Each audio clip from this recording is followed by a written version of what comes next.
Moïse était parvenu à un stade qui lui permettait d'être l'expression vivante de la pensée divine. Il avait été vidé de ses propres pensées pour laisser place aux pensées de Dieu. Il avait été vidé de sa propre force afin que toute l'énergie procède de Dieu. Voyez que ce principe est sans cesse à l'œuvre. Dieu veut la conformité entre le serviteur et le ministère. Vous remarquerez cela chez tous les prophètes. Le Seigneur n'a rien négligé. Il y a mis un soin tout particulier. Il œuvre même dans la vie domestique, dans les plus intimes relations de la vie. Pensez à la tragédie de la vie familiale du prophète Osée. Pensez à Ézéchiel. Le Seigneur lui a enlevé sa femme en un instant. J'avais parlé au peuple le matin et ma femme mourut le soir. Le lendemain matin, je fis ce qui m'avait été ordonné. Ézéchiel 24, 17. Le Seigneur lui a dit, soupire en silence, ne prends pas le deuil des morts. Attache ton turban, mets ta chaussure à tes pieds, ne te couvre pas la barbe. Ézéchiel 24, 18. Le Seigneur a permis ce chagrin de cœur et lui a demandé d'agir de telle et telle manière. Pourquoi? Ézéchiel était un prophète. Il devait incarner son message et celui-ci était le suivant. Israël, l'épouse de Dieu, est perdue pour Dieu, morte pour Dieu. Israël n'y prend point garde. Le prophète devait l'expérimenter dans sa propre vie. Dieu agit subjectivement. Il œuvre profondément dans la vie de son serviteur pour engendrer le ministère. Dieu ne nous permet pas de divulguer des paroles et des sujets. Si nous sommes sous l'autorité du Saint-Esprit, il fait de nous des prophètes. C'est-à-dire qu'il fait de la prophétie une chose qui se forme en nous, afin que lorsque nous parlons, ce ne soit que l'expression orale de ce qui a été réalisé en nous. Dieu a formé cela au cours des années, d'une manière étrange, profonde et douloureuse, dans quelques vies sans rien négliger et en traitant chaque détail. Et ce vase ainsi formé est en conformité avec le message.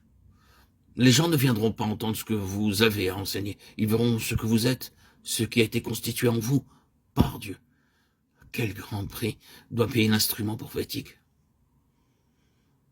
Ainsi donc, Moïse est allé dans le désert pour que sa vie naturelle soit traitée, pour parvenir au point zéro, afin que tout cela soit formé en lui.